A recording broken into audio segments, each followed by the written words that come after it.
میں معمول کے مطابق نماز ادا کرنے کے بعد مسجد میں بیٹھا تھا جب اچانک 3 عورتیں جو کہ میری امامت میں ہی نماز ادا کر کے فارغ ہوئی تھی مسجد سے جانے کے بجائے میرے پاس آئی اور بولنے کے لیے تذبذب کا شکار ہونے لگی۔ میں نے عورتوں کو یوں اپنے پاس آنے اور جھجک کا شکار ہونے پر ٹھٹک گیا تھا۔ یہ ملک ویسے بھی میرے لیے انجان تھا اور بہت مشکل سے میں نے اپنی شخصیت چھپائی ہوئی تھی۔ پچھلے کچھ وقت سے میں یہاں کے بارے میں اپنے ارد گرد بہت عجیب و غریب باتیں سن رہا تھا۔ میرے پاس اکثر نماز پڑھنے کے لیے عورتیں بھی آتی تھیں اور میں محسوس کیا تھا کہ یہاں پر گو کہ سب پردوں میں ہی رہتی تھی، مگر جب وہ لڑکیاں اور عورتیں اپنی مخصوص محفلیں سجاتی تھیں تو اس وقت کے دوران وہ بہت پرجوش ہوتی تھی۔ جب میں نیا ایران آیا تو یہاں روز اپنی رہائش کے قریب ایک دکان پر سودا لینے آیا کرتا تھا، جب کے ساتھ ساتھ ایک جگہ سے کچھ عورتیں اور لڑکیاں باتیں کرتے ہوئے نکلنے لگتی۔ مجھے ان سب کا وجود اور چہرے سرخ ہوتے محسوس ہوتے اور میں حیران رہتا۔ وہ پسینہ پسینہ ہو رہی ہوتی تھی اور تھکن کا شکار لگ رہی تھی، مگر ان کے چہروں پر مسکراہٹ تھی اور وہ ایک دوسرے سے باتیں کرتے ہوئے وہاں سے چلی گئی۔ جب میں نے حیرت سے انہیں دیکھ کر رخ موڑا تو دکاندار مجھے دیکھ کر بولا کہ عورتیں اپنی خاص محفل سے ہو کر آ رہی ہیں اور جب یہ اپنی محفل میں ہوتی ہیں تو اسی طرح کیا ان کے اندر جوش اور خوشی بھری ہوتی ہے۔ میں اس دکاندار کی بات سمجھ نہیں پایا تھا، میں نے زیادہ توجہ بھی نہیں دی اور سودا صرف لے کر واپس چلا آیا۔ مگر پھر میں جتنا عرصہ ایران میں رہا میں نے اکثر عورتوں کی خاص محفلوں کے بارے میں باتیں سنی تھی جس کی وجہ مجھے کبھی کوئی نہیں بتا پایا تھا، مگر اتنا ضرور تھا کہ عورتیں اپنی اس خاص محفل کو لے کر بہت پرجوش ہو جایا کرتی تھیں۔ میں ویسے تو اپنے تجسس والی فطرت کے ہاتھوں مجبور تھا اور ان عورتوں کے بارے میں جاننا چاہتا تھا، مگر مجھے یاد تھا کہ کچھ وقت پہلے مجھے ایران میں ایک پرانے دوست نے مشورہ دیا تھا اور مجھے یقین کے ساتھ نصیحت کی تھی، یہاں پر لوگوں کے بارے میں زیادہ کھوج میں نہ رہنا، یہ پاکستان نہیں ہے، یہاں کی عورتوں میں دلچسپی لینے پر تمہارا کام خراب بھی ہو سکتا ہے اور ہو سکتا ہے کہ تمہارے یہاں پر داخلہ ہی بند ہو جائے۔ میں ویسے بھی بے روزگاری کا شکار تھا اور پاکستان میں بہت دھکے کھانے کے بعد اب یہاں ایران آیا تھا، اسی لیے اپنے دوست کی نصیحت اچھے سے یاد رکھی ہوئی تھی، لیکن عورتیں مجھے اپنی تجسس میں مبتلا کر دیتی تھی۔ میں نے محسوس کیا تھا یہاں کی عورتیں حسین اور لڑکیاں جوان ایک طرف اور عورتیں بھی نہایت خوبصورت رنگ کی مالک تھی اور بالکل جوان لگتی تھی، مگر میں اپنے آپ کو یہاں پر عورتوں سے دور ہی رکھتا تھا اور زیادہ تر سنجیدہ رہتا تھا کیونکہ میں یہاں پر اپنے کام سے ہاتھ نہیں دھونا چاہتا تھا۔ گو کہ میرے لیے یہاں پر کام ڈھونڈنا زیادہ مشکل تو ثابت نہیں ہوا تھا، مگر مجھے پیسے زیادہ چاہیے تھے اور جب میں نے سنا کہ یہاں مسجد کے امام کو زیادہ پیسہ ملتا ہے تو میں نے اپنے آپ کو شیعہ ظاہر کیا اور اسی کام میں دلچسپی لینے لگا۔ جلد ہی میں نے ایک مسجد میں شیعہ بن کر امامت شروع کروا دی تھی۔ میں نے کچھ عرصہ پہلے ہی اپنی الگ ایک پہچان بنائی تھی اور پورے کے پورے ایران کے رنگ ڈھنگ اپنا لیے تھے، یہاں تک کہ کوئی مجھے پہچان نہیں پاتا تھا در حقیقت میرا تعلق کہاں سے ہے۔ لوگوں کو لگنے لگا تھا کہ میں گھر کی عورتوں کو سب سے چھپا کے رکھتا ہوں اور گھر سے باہر نکلنے نہیں دیتا۔ میں نے بھی کبھی کسی کی یہ غلط فہمی دور نہیں کی تھی، مگر اب پچھلے کچھ وقت سے سب مجھ سے اپنی عورتوں کو ایران کی خاص محفلوں میں بھیجنے کی ضد کرنے لگے تھے۔ میں نہیں جانتا تھا ان خاص محفلوں میں کیا ہوتا ہے۔ میں ہر بار لوگوں کی ضد پر صرف مسکراتا اور سر جھٹک دیتا۔ ایک روز میں یوں ہی ایرانی لڑکیوں کے اکیلے گھومنے اور مردانہ ہر کام میں شمولیت پر اپنے ایک دوست کے سامنے حیرت کا اظہار کر رہا تھا تو میرا دوست تنزیہ مسکرانے لگا۔ وہ بھی پاکستانی مرد تھا مگر برسوں سے ایران میں ہی قیام پذیر تھا، اسی لیے وہ مجھ سے کہیں زیادہ ایران اور یہاں کے لوگوں کے بارے میں جانتا تھا۔ وہ مجھ سے بولا کہ تمہیں ابھی یہاں کی عورتوں اور لڑکیوں کے بارے میں کچھ پتہ نہیں، اس لیے تمہاری حیرت وجہ ہے۔ وہ بولا کہ جس روز تم ان معصوم چہروں کی حقیقت جانو گے اس روز یہ بات نہیں کرو گے۔ میں اپنے دوست کی بات پر حیران ہوا تھا مگر اس نے مجھے کوئی تفصیل نہیں بتائی اور ادھوری بات چھوڑ کر چلا گیا۔ وہ دوست دوسرے شہر میں قیام پذیر تھا، وہ مجھ سے بھی پہلے ایران میں رہتا تھا اور فرق صرف اتنا تھا کہ اس کے بیوی بچے بھی اس کے ساتھ تھے۔ ایک روز ایرانی لوگوں کی بار بار ضد پر میں نے تجسس کے ہاتھوں مجبور ہو کر اپنے اسی دوست کو فون کر کے اس سے پوچھا کہ کیا تم اپنی बीवी को ईरान की महफिलों में भेजते हो? मेरे सवाल के जवाब पर मेरे दोस्त के जवाब ने मुझे फिर से हैरत में मुब्तला किया था। जब इसने कहा कि वो भी अपनी बीवी को इस महफिल में अक्सर भेजता है, वो बोला कि हमारे यहाँ पाकिस्तान में ऐसा कुछ नहीं होता और इस चीज़ को बुरा भी समझा जाता है, मगर ईरान में सब आम है। मेरा दोस्त भी औरतों की इस खास महफिल के हक़ में था और मेरी हैरत पर बोला कि इंसान जिसकी देश में रहता है वहीं का रंग ढंग अपना लेता है। मैं भी अब ईरान में काफ़ी अरसे से रह रहा हूँ, मुझे ये सब अब गलत नहीं लगता, बल्कि मेरी नज़र में ये सब होना चाहिए। ये हर औरत की ज़रूरत है। मैं अपने दोस्त की बातों से मज़ीद उलझ गया था। अब भी वो औरतें आईं तो मैंने सवालिया नज़रों से इन्हें देखा। इन्होंने मुझसे रस्मी सलाम दुआ की तो मुझे शक होने लगा कि वो भी मुझे बात करने के लिए आई हैं, जो मैं तकरीबन रोज़ाना सुन रहा था। जब इन्होंने बात की तो मेरा शक सच निकला था। वो मुझसे बोली, इमाम साहब, आज आप हमारे साथ हमारी ख़ास महफिल में तशरीफ़ लाएं।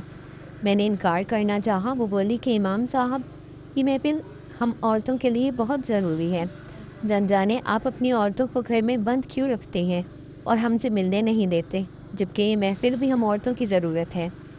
दूसरी औरत बोली कि आज हम आपको यहाँ दिखाने के लिए ले जाना चाहते हैं ताकि आप देखकर समझ सकें कि आज के माशरे में सिर्फ मर्दों की ज़रूरत ही नहीं, बल्कि औरतों के लिए भी इनकी ज़रूरत पूरी करना बहुत ज़रूरी है। वो औरतें मुझे अपनी इस महफिल के बारे में बहुत से फ़वाइद बता रही थी, जबकि मैं इनकी बातों को समझने की नाकाम कोशिश कर रहा था। मेरे दिमाग में शक पैदा हो रहा था। मैंने ईरानियों की ख़ास महफिल के बारे में बहुत सुन रखा था, मैं तफसीलात तो नहीं जानता था, मगर इतनी खबर थी कि वो ख़ास महफिल ख़ुसूसी तौर पर औरतों के लिए हुआ करती थी, क्योंकि जब से ईरानी लोगों ने मुझे जानने लगे थे, वो मुझसे एक ही ज़िद करते थे कि मैं अपनी घर की औरतों को इस ख़ास महफिल में भेजा करूं। मैं किसी को नहीं बता पाता था कि मेरे घर आना मेरे साथ नहीं रहते। मेरा ताल्लुक़ पाकिस्तान के सूबा बलूचिस्तान से था। बलोची लोग वैसे भी आधे ईरानी और आधे पाकिस्तानी होते हैं। हत्ता कि हमारी ज़बान भी ईरानी ज़बान से मिलती जुलती है। मुझे कमाई के लिए ईरान आने के बाद बहुत कम अरसा लगा था कि मैंने ईरान की ज़बान पर मुकम्मल अबूर हासिल कर लिया था। मेरे घर वाले मेरे साथ ना थे और ना ही मैं ऐसे मामलात में कोई दिलचस्पी ले रहा था, मगर अब पहली बार मुझे ईरान की औरतों ने अपने साथ चलने की दावत दी। मैं कुछ जज्बजुज़ हुआ कि अपने घर की औरतों को भेजने की बात पर मैं खामोश हो जाता था। अब कैसे उठकर चल पड़ता, हालांकि मेरे अंदर तजस्सुस सर उठा रहा था और मैं भी अब इस महफिल में जाना चाहता था। वो औरतें इसरार करने लगी तो मैं भी उठकर इनके पीछे चल पड़ा। मेरा दिमाग मुख्तलिफ सोचों में डूबा हुआ था। जितना पर्दा वो ईरानी औरतें करती थीं, मैं इनके बारे में कुछ गलत भी नहीं सोचना चाहता था, मगर मैं फिर भी इन लोगों की मशकूक हरकतों को नज़रअंदाज नहीं कर पा रहा था। मैं इन औरतों के साथ रवाना हुआ तो वो बहुत खुश हुई और मेरे आगे आगे चलने लगी। वो सरगोशियों में बातें भी कर रही थी जो मैं सुन नहीं पा रहा था। मैंने ज़्यादा तवज्जो भी नहीं दी थी। मैं तो इस तजस्सुस में मुब्तला था कि आखिर इस ख़ास महफिल में ईरानी औरतें क्या करती होंगी। जब मैं पहुंचा तो इस जगह को देखकर एक पल के लिए मुझे झटका लगा था। वहाँ नहायत कम उम्र 10-12 साल की लड़की भी मौजूद थी और इन सब ने लिबास के नाम पर सिर्फ ट्राउज़र्स पहन रखे थे और एक तरफ तरतीब से खुली जगह पर खड़े हुए थे। दूसरी जानिब एक बंद हाल के नमाज कमरे में जवान लड़कियां स्याह मुकम्मल चादर में छुपी हुई इस तरतीब से खड़ी थी। इन औरतों ने मुझे बिल्कुल एक साइड पर खामोशी से बिठा दिया। मैं हैरत और तजस्सुस से सबको देख रहा था, मगर अगले ही लम्हे जब वहाँ लड़कियां और औरतें जमा हो गई तो वो औरतें बारी बारी उठी और इन लड़कों के पास पहुँची। मैं हैरत और इश्तियाक से इन्हें देख रहा था, मगर अगले ही लम्हे मुझे झटका लगा था। इनकी हरकत ने मेरी सारी गलत फहमियाँ एक ही झटके में ख़त्म कर दी थी। मैं पक्का सा देखता रह गया था। चंद लम्हे में ही मेरे पसीने छूट गए थे। मैं ये देखकर हैरान था कि ईरान की औरतें और कम उम्र लड़कों में इतनी ज़्यादा ताकत थी। न जाने मर्दों का क्या हाल था। मेरी तो चंद लम्हों में ही हालत गैर हो गई थी और इन सबको देखकर शर्मिंदगी भी होने लगी थी। मैं चुपचाप खिसक कर वहाँ से चला आया। मुझे घर आने तक वो मनाजिर याद आते रहे और हैरत का शिकार होता रहा। मुझे अपने दोस्त की बात भी याद आ रही थी जो ईरान में आकर वहीं के रंग में ढल चुका था। न जाने मैं क्यों इतनी शर्मिंदगी का शिकार होने लगा कि अगले कुछ रोज मैंने इन औरतों से सामना होने पर अपनी नज़रें ही चुरा ली या वहाँ से हट जाता था। एक रोज़ इसी तरह इशा की नमाज से फारिग होकर वो औरतें मेरे पास पहुँची तो मैं इन्हें सवालिया नज़रों से देखने लगा। बोली, इमाम साहब, आपको हमारी महफिल कैसी लगी थी? इनके सवाल पर मैं शर्मिंदा हो गया। मैं क्या जवाब देता कि मैं जो कि कम उम्र लड़कों को कमज़ोर और बेकार समझता था, इस रोज़ पहली बार ये देखकर हैरान हुआ था कि मुझसे कहीं ज़्यादा ताकत इनके अंदर थी। खामोशी और सोच में गुम मेरी कैफियत को देखकर एक औरत बोली, इमाम साहब, इस रोज़ आप वहाँ से जल्दी आ गए। ऐसा लगता है आपको हमारी महफिल पसंद नहीं आई। मैंने शर्मिंदगी से कहा कि महफिल अच्छी थी, मगर मेरा वहाँ कोई काम ना था, इसीलिए मैं वहाँ से चला आया। मेरे जवाब पर वो औरतें फ़ख्र से मुस्कुराने लगी और बोली, आप जब भी चाहें अपने घर वालों को इस महफिल का हिस्सा बना सकते हैं। शायद अब आप समझ गए होंगे कि ये सब औरतों की ज़रूरत है। मैं इनकी बात पर खामोशी से सर हिला गया। वो औरतें मेरे घर वालों को दावत देकर वहाँ से चली गईं और मैं सोच में गुम हो गया। ये सब ज़रूरत है और ये बात कभी पाकिस्तान में महसूस नहीं की। ना ही हमारे यहाँ इन बातों को अहमियत दी जाती थी। ज़िंदगी में पहली बार मुझे अपने दोस्त की बात भी दुरुस्त लगी थी और इन औरतों की महफिल के बारे में मैं सोचने लगा। मुझे अब भी अक्सर औकात वो औरतें अपनी इसी महफिल में आने की दावत देती हैं, मगर मैं खामोश होकर रह जाता था। एक दो बार मैं इस महफिल का मज़ीद हिस्सा बनकर देखा। हर बार जब मैं इस महफिल से आता तो मेरा दिमाग मज़ीद इस बात पर और मजबूत होने लगता कि वाकई मुझे अपनी औरतों को ऐसी महफिल में भेजना चाहिए। मैंने पाकिस्तान आकर अपने घर वालों से रब्ता किया तो घर वालों ने बताया कि इन्होंने मेरी शादी की तैयारियां कर ली हैं। क्योंकि मेरी उम्र अब एक ख़ास हद अबूर कर चुकी थी, मगर अपने हालात ईरान में रहने की वजह से मेरी शादी नहीं हो पाई थी। घर वालों के बुलाने पर मैंने तैयारी बांधी और एक माह की छुट्टी लेकर पाकिस्तान पहुंच गया। घर में मेरा रिश्ता पक्का हो चुका था, पर अब तो शादी की तैयारियां भी चल रही थी। मैंने शादी से पहले ही अपने घर वालों से ये बात कर ली थी कि मैंने शादी के बाद बीवी को अपने साथ ईरान लेकर जाना है। ना तो मेरे ससुराल वालों को कोई एतराज़ था और ना ही घर वालों को एतराज़ हुआ, जिसकी वजह से मैंने निकाह के पहले ही अपनी बीवी के कागजात वगैरह बनवाने के लिए दे दिए थे। मेरा दिमाग ईरान की औरतों की इस खास महफिल का कोई ख़ास ख्याल नहीं गुजरा था। मैं सिर्फ अपनी बीवी को अपने पास रखना चाहता था।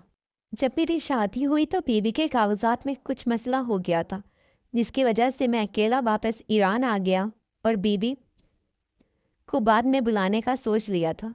ईरान पहुंचकर मैंने सबसे पहले अपने करीबी जानने वालों को अपनी शादी के बारे में बताया तो सबने मुझे मुबारकबाद दी और तब लोगों को खबर हुई कि अब मैं एक शादीशुदा मर्द हूँ। ये बात जब औरतों को पता चली तो वो फिर से मेरे पास आई और बोली कि इमाम साहब, हम माजरत हुआ है, हमें पहले खबर ना थी कि आप शादीशुदा नहीं हैं। अगर अब आप अपनी बीवी को ज़रूर हमारी महफिलों का हिस्सा बनाइएगा। इनकी बात सुनकर मैंने अपनी बीवी को ईरान लाने का सोच लिया था, मगर अब तक मैंने औरतों की महफिल में अपनी बीवी को भेजने का नहीं सोचा था। इन औरतों की ज़िद पर मैं भी इस बार महफिल के बारे में सोचने पर मजबूर हो गया। मैंने बीवी से फ़ोन पर बात की तो इसे भी औरतों की इस महफिल के बारे में बताया और इससे कहा कि जब वो ईरान आएगी तो मैं इसे भी इस महफिल में भेज दिया करूँगा। मेरी बीवी एक सादा सी कम पढ़ी लिखी लड़की थी। वो मेरी बात सुनकर घबरा गई और बोली कि मुझे ऐसी किसी महफिल का हिस्सा बनने का शौक़ नहीं है, मैं सिर्फ घर में रहना चाहती हूँ। अपनी बीवी की बात पर मैं इसे समझाने लगा और इसे इस महफिल के फ़वाइद बताने लगा, मगर मेरी बीवी ने जी साफ इनकार कर दिया और काल काट दी। अपनी बीवी के इनकार पर मैं इसकी मर्ज़ी समझने के बजाय ये सोचने लगा कि शायद हमने हमेशा अपनी औरतों को घर में इतना पाबंद रखा है कि वो अब ऐसा कुछ भी सुनकर घबरा ही जाती हैं। जब मैंने ये बात अपने घर वालों से की तो मेरे वालिद भड़क गए और मुझसे बोले कि तुम्हारा वहाँ जाकर दिमाग ख़राब हो गया है, अब तुम अपनी ही औरत को घर से निकालोगे और ये सब काम करवाओगे। मेरे वालिद मुझे लान तान करने लगे थे। इनकी नज़र में ये बहुत घिनौना फ़ेल था। مگر میں گھر والوں کی ناراضگی اور انکار کے باوجود مزید سے مزید اپنی بات پر قائم ہوتا جا رہا تھا۔ ایران کی وہ عورتیں میری آئیڈیل عورتیں بننے لگی تھیں، مجھے ان کی خاص محفلیں اچھی لگنے لگی تھی۔ میں نے اپنی بیوی کو سمجھانے کی کوشش کی کہ میرا پاکستانی دوست بھی اپنی بیوی کو ایسی محفل میں بھیجتا ہے اور اس کا کوئی نقصان نہیں ہے، اور میں اس معاملے میں بہت آزاد خیال تھا۔ میری بیوی میری سوچ پر حیرت کا اظہار کرنے لگی کہ ہمارے ہاں پاکستان میں اس بات کی کبھی ضرورت محسوس نہیں کی جاتی، اور نہ ہی عورت کو ایسے گھر سے باہر جا کر محفلوں کا حصہ بننے کی کوئی ضرورت ہے۔ میری بیوی مجھے اس نام کی باتیں بتانے لگی اور سمجھانے لگی کہ میں نے نہایت غلط سوچ رہا ہوں۔ میری بیوی اپنی بات پر قائم تھی جبکہ میں اسے منانے کی کوشش کر رہا تھا۔ فی الحال یہی طے ہوا کہ میری بیوی اپنی مرضی کی زندگی بسر کرے گی، اور اگر ایسی کسی محفل کا حصہ نہیں بننا چاہتی تو میں اسے فورس نہیں کروں گا۔ میں نے بھی خاموشی اختیار کر لی اور سوچ لیا کہ جب میری بیوی یہاں آئے گی تو کچھ ہی عرصے میں وہ ماحول میں ڈھل جائے گی اور مجھ سے عورتوں کی خاص محفل میں جانے کا بولے گی۔ کچھ عرصے بعد میری بیوی ایران پہنچ گئی۔ اکثر امامت کے دوران مسجد میں وہ بھی میرے پیچھے نماز پڑھنے دوسری عورتوں کے ساتھ چلی آتی تھی، مگر اس نے کسی بھی عورت کے ساتھ کھلنا ملنا نہیں کیا تھا۔ کچھ عرصہ تو میں انتظار کرتا رہا اور اپنی بیوی کے تبدیل ہونے کا سوچتا رہا۔ مجھے لگا کہ میری بیوی خود ایسی محفل میں جانے کا کہے گی۔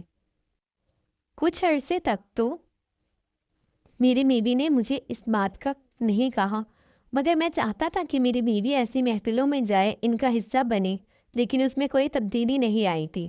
وہ اب بھی عورتوں کی محفلوں کو پورا سمجھتی تھی اور مجھ سے بولتی تھی کہ اگر ایسی کسی محفل میں جائیں تو ان کو غلط نہیں کہا جا سکتا، مگر عورتوں کی اس محفل پر کبھی کبھی وہ حیرت کا اظہار کرنے لگتی اور بولتی کہ میں تو حیران ہوں، ان لوگوں کو بہت شرم و حیا والا اور باپردہ سمجھتی تھی، مگر یہاں پر کیسی محفلیں سمجھائی جاتی ہیں۔ میری بیوی ایرانی عورتوں کی اس خاص محفل کا شوق تو کیا پالتی، بلکہ وہ تو مزید متنفر ہونے لگی۔ میں سمجھ گیا کہ وہ ایک ان پڑھ لڑکی ہے جسے ساری زندگی گھر میں رکھا گیا، اور اس کی یہ بات سب بہت مشکل اور ناقابل برداشت تھا۔ میں نے زبردستی اسے ایک روز عشاء کے لیے آئی ہوئی عورتوں کے ساتھ ان کی محفل میں بھیج دیا۔ یقین تھا کہ جب وہ میری بیوی واپس لوٹے گی تو باقی لڑکیوں کی طرح وہ بھی بہت خوش ہوگی اور میرا شکریہ ادا کرے گی، مگر جب میری بیوی واپس آئی تو مجھ پر غصہ کرنے لگی اور بولے کہ تم نے میرا پردہ اٹھانے کی کوشش کی ہے، اگر تم نے یہ سب جاری رکھا تو میں تمہارے ساتھ مزید ایران میں نہیں رہوں گی اور واپس اپنے گھر چلی جاؤں گی۔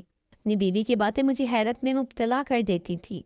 میری بیوی کو لگتا تھا کہ ایران میں کچھ عرصہ رہنے کی وجہ سے میرا دماغ ایرانی مردوں والا ہو گیا ہے، اور مجھے بھی یہ سب باتیں بری نہیں لگتی، جبکہ میری بیوی کی نظر میں یہ سب بہت غلط تھا، بلکہ وہ تو کبھی کبھی یہاں رہنے کو ناجائز بھی قرار دینے لگی تھی۔ میرے اور میری بیوی کے درمیان اکثر اختلاف رہنے لگا۔ پھر اسی دوران کچھ عرصے بعد اللہ نے مجھے ایک نہایت خوبصورت سی بیٹی سے نوازا۔ میں نے بیٹی کے ہوتے ہی اپنی بیوی سے پہلی بات یہی کہی تھی کہ میں اسے بھی ایرانی عورتوں کی خاص محفلوں میں بھیجا کروں گا۔ میری بیوی نے اس بات پر غصہ کیا اور گھر والوں کو کال آنے پر ان کو نہ جانے کیسی کیسی باتیں کہیں کہ میرے گھر والے مجھ سے ناراض ہونے لگے اور مجھے سمجھانے لگے کہ ہمارے ہاں بیٹیوں کو ایسی محفلوں میں نہیں بھیجا جاتا۔ میری نظر میں یہ سب جائز تھا، مگر میری بیوی اس بات کو بہت بڑھاوا دے رہی تھی۔ اپنی بیوی سے زیادہ بحث نہیں کر پایا تھا کیونکہ میں جان چکا تھا کہ میں اپنی بیٹی کو بھی اسی انداز سے رکھوں گا جیسے ایران کی عورتیں رہتی تھی۔ اسی دوران میرا پاکستان میں بھی ایک دو مرتبہ چکر لگتا رہا۔ میری بیوی پاکستان میں جا کر خاندان والوں کو ایرانی عورتوں کی محفلوں کے بارے میں بتاتی اور سب توبہ توبہ کرنے لگتی۔ مجھے اپنی بیوی کی یہ بات ناپسند تھی، مجھے اس کی عادت کا اندازہ ہو چکا تھا۔ وہ بات بڑھا چڑھا کر پیش کرتی تھی۔ میری شادی کو ایک عرصہ گزر چکا تھا، مگر ایران کی عورتیں اب بھی حیرت کا اظہار کرتی تھیں۔ میں نے شادی کے بعد بھی اپنی بیوی اور بیٹیوں کو گھر میں بند رکھا ہوا تھا اور انہیں کہیں آنے جانے نہیں دیتا تھا۔ کوئی یہ نہیں جان پایا تھا کہ یہ سب میری بیوی کی مرضی تھی۔ وہ نہ خود کہیں آتی جاتی تھی اور نہ ہی میری بیٹیوں کو زیادہ آنے جانے دیتی تھی۔ انہیں اسکول کی تعلیم دلوانے کے علاوہ کسی بھی خاص محفل میں جانے سے سختی سے منع کرتی تھی اور ایرانی عورتوں سے ملنے سے گریز کرتی تھی۔ शायद पहले रोज़ से ही इसने मेरे मुंह से शिया औरतों की तारीफ सुनकर इनके लिए अपने दिल में ख़ास उलझन पैदा कर ली थी। जब मेरी बेटियां जवान हुई तो मैं खुद इन्हें औरतों की इस महफिल में ले गया।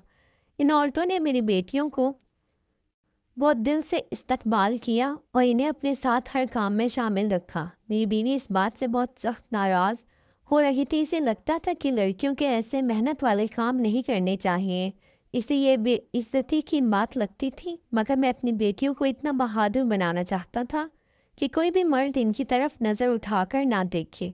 जब मैं पहली बार इन औरतों के साथ इनकी महफिलों में गया था तो ये देखकर हैरान रह गया था कि छोटे छोटे लड़के और लड़कियां मर्दों से ज़्यादा ताकत का मुजाहरा करते हुए तीरंदाजी सीख रहे थे, मुकम्मल पर्दे में घुड़सवारी, कराटे और दीगर महारतें हासिल कर रहे थे।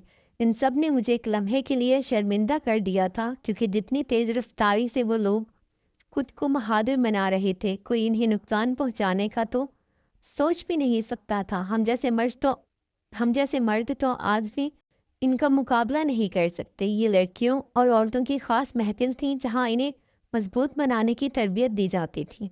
इनके दरमियान अक्सर अंदाजी और घुड़सवारी के मुकाबले भी होते थे, जिनमें जीतने वालों के लिए बाकायदा इनामात रखे जाते थे। छोटे लड़के कम उम्री में ही फ़ौज के साथ तरबियत लेकर फ़ौज में शामिल हो जाते थे। मेरे दोस्तों ने यहाँ के माहौल को देखते हुए अपनी बीवियों को भी इसी महफिल में भेजा था। मेरा एक दोस्त मुझसे अक्सर कहता था, पाकिस्तान में घर में रहने वाली औरतों से वो अब उकताने लगा है। हमारी औरतें सिर्फ खरीदारी में ही मगन रहती हैं, इन्हें अपनी हिफाजत करना नहीं आती। बाज़ औक़ात औरतों पर ऐसा वक्त भी आ जाता है जब इसे अपनी हिफाजत करना पड़ती है। अगर चार मर्दों के दरमियान कोई बहादुर और तेज़ औरत हो तो वो अपनी हिफाजत खुद कर सकती है और ख़ुद को बचा सकती है, ना कि हमारी औरतों की तरह घर के एक कोने में डर कर बैठ जाए। पहले मुझे मेरे दोस्त के ख्यालात बहुत बुरे लगते थे और मैं इससे बहस करता था कि हमारी रवायात को वो भूलने लगा है, क्योंकि मेरा मानना था कि औरत मेरी जिम्मेदारी है और घर की ज़रूरत है। मगर मैं इसके नज़रिए को समझ नहीं पाया था। ईरान की औरतें मुकम्मल पर्दे में होती थीं और ऐसा भी नहीं था कि वो आज़ाद ख्याल या बेहुदा लिबास पहनकर ये सब करती थी। जब मेरे घर वालों ने इन सब चीज़ों के बारे में सुना तो इन्हें ये सब बुरा लगा। वो बोले कि ये लोग अपनी औरतों को मर्दों के बराबर बनाकर अपने मर्दों को कमज़ोर साबित कर रहे हैं। मेरे वालिद की सोच थी कि कुछ चीज़ें औरतों पर ही जचती हैं और मर्दों पर ही, जैसी तहजीब है। औरत को हथियार चलाना या इस तरह की महफिलों में जाकर कराटे सीखना बुज़दिल मर्दों की निशानी है। मेरे वालिद को पाकिस्तान की रवायात ज़्यादा पसंद थीं, जहाँ औरतों को घर में महफूज रखा जाता है और इसकी हिफाजत की जाती है। पहले मेरा भी यही ख्याल था और मैं इसे बेहतर समझता था, मगर जब मैंने पाकिस्तान में तेज़ी से बढ़ते हुए लड़कियों के साथ ज़्यादती की शरह देखी तो महसूस हुआ कि काश हमारे यहाँ भी औरत को किसी महफिल में ना सही मगर घर में ही इस काबिल बनाया जाए कि वो अपनी हिफाजत कर सके। मैं नहीं जानता कि मेरे वालिद के ख्यालात ज़्यादा ठीक थे या मेरी सोच जो ईरानी माहौल में रहकर बदलने लगी थी, मगर अब मुझे यही लगता था कि औरतों को अपनी हिफाजत के लिए खुद भी मजबूत होना चाहिए। मेरी बीवी को मेरी इस बात से सख्त इख्तलाफ था। वो मुझसे अक्सर बहस करने लगती और कहती कि अगर औरत को अपनी इज्जत इतनी अजीज़ होती है तो वो घर में रहती है। मुझे अपनी और अपनी अम्मा नानी की मिसालें देने लगती, जिन्होंने सारी उम्र घर में गुजार दी और कभी किसी हादसे का शिकार नहीं हुए। इनका कहना था कि मर्द खुद ही अपनी औरत को बेपर्दा करके घरों से बाहर जाने की इजाज़त देते हैं और फिर यही औरतें और बेटियां बुरे हादसात का शिकार होती हैं। मुझे अक्सर लोग दलीलें देते थे, मगर मैं ये भी जानता था कि इस नाम में औरत को चार दीवारी में कैद रखने का कहीं भी हुक्म नहीं दिया गया। औरत को मुकम्मल पर्दे में रहने का हुक्म है और गैर ज़रूरी तौर पर घर से बाहर निकलने की इजाज़त नहीं। मगर इस्लाम ने औरत को तालीम दिलवाने का पूरा हक दिया है। अगर हमारी बेटियां घर से बाहर तालीम के लिए निकलती हैं तो इन्हें किसी हादसे का शिकार होने से बचने के लिए अपनी हिफाजत करना आनी चाहिए। ऐसे में अगर हमारी बेटियों को अपनी हिफाजत करनी पड़े तो वो घर से बाहर निकलेंगी, मगर किसी और लड़के या मर्द को देखकर डरने के बजाय ان کے اندر یہ احساس ہوگا کہ وہ کسی بھی مرد کا مقابلہ کر سکتی ہیں اور اپنی حفاظت خود کر سکتی ہیں۔ کچھ لوگوں کو میری بات سے اختلاف ہو سکتا ہے، مگر یہ میری سوچ ہے اور میں اپنی سوچ میں آزاد ہوں۔ میں نے اپنی بیٹیوں کو ایران میں یہ سب سکھایا ہے۔ میری دعا ہے کہ اللہ سب بہنوں بیٹیوں کی حفاظت کرے اور دوسروں کی بہنوں بیٹیوں کو بری نظر سے دیکھنے والوں کو ہدایت دے، آمین۔ اگر آپ کو ہماری کہانی پسند آئی ہے تو ہماری کامنٹ میں اپنی رائے کا اظہار کریں اور ویڈیو کو لائک کریں۔